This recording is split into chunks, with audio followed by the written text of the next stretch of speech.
Cara, você olha aqui, ó. Essa história não tem fim. Não, é que nem a cobra mordendo o rabo. Tem uma coisa chamada microevolução. A evolução vai acontecendo de forma microevolutiva. Mas nessa microevolução você tem como estudar, porque a microevolução permite a existência de fósseis.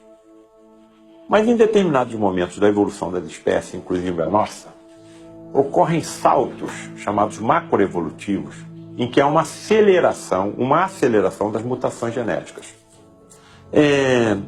Tem uma paleontóloga, Anne d'Ambricourt Malassez, uma das maiores paleontólogas da atualidade. Ela foi diretora do Museu de História Natural de Paris. Ela resolveu estudar a evolução do osso da mandíbula, não é? Do maxilar inferior. É o único osso móvel do nosso crânio.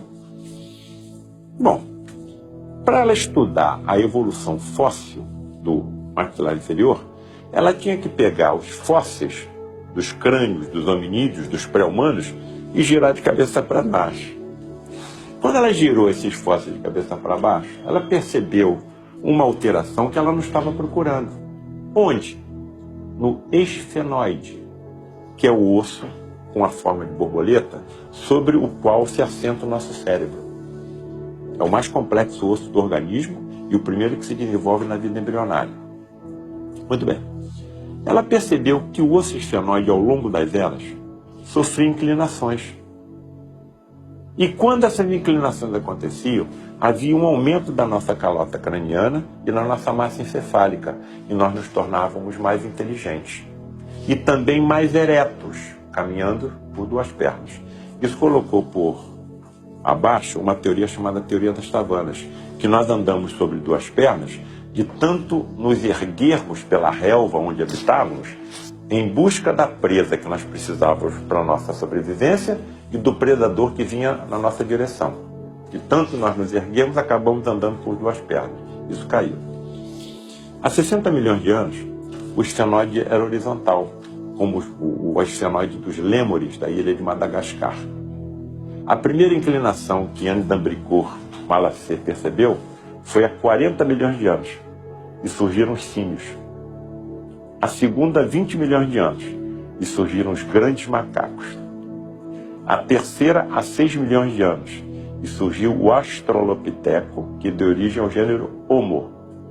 Há 2 milhões de anos, surgiu o gênero Homo. E há 160 mil anos, surgimos nós, o Homo sapiens. Durante essas inclinações, a evolução corria de forma microevolutiva. Em determinados momentos, há saltos macroevolutivos e aumenta a velocidade da nossa evolução.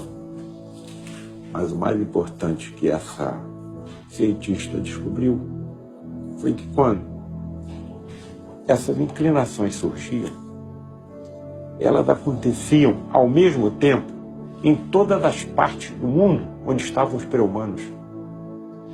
Na Ásia, na África, na Austrália, nas Oceanias, talvez nas Américas.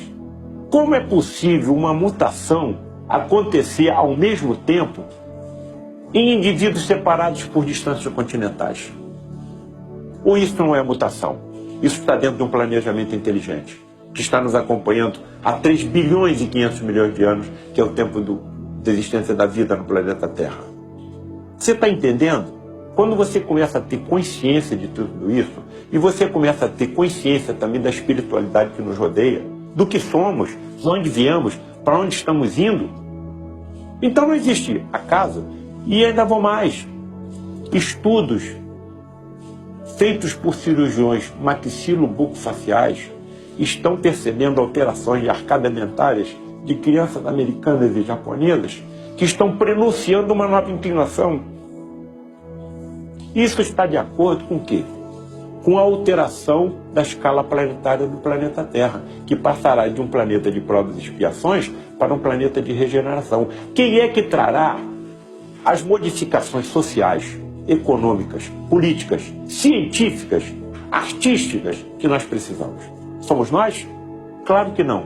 Espíritos muito mais evoluídos que nós, que necessitarão de corpos físicos mais resistentes à doença do que nós. A própria ciência está dizendo que a nossa evolução não parou. O nosso ADN, para constituir um corpo igual ao nosso, só utiliza 2,5% do seu comprimento.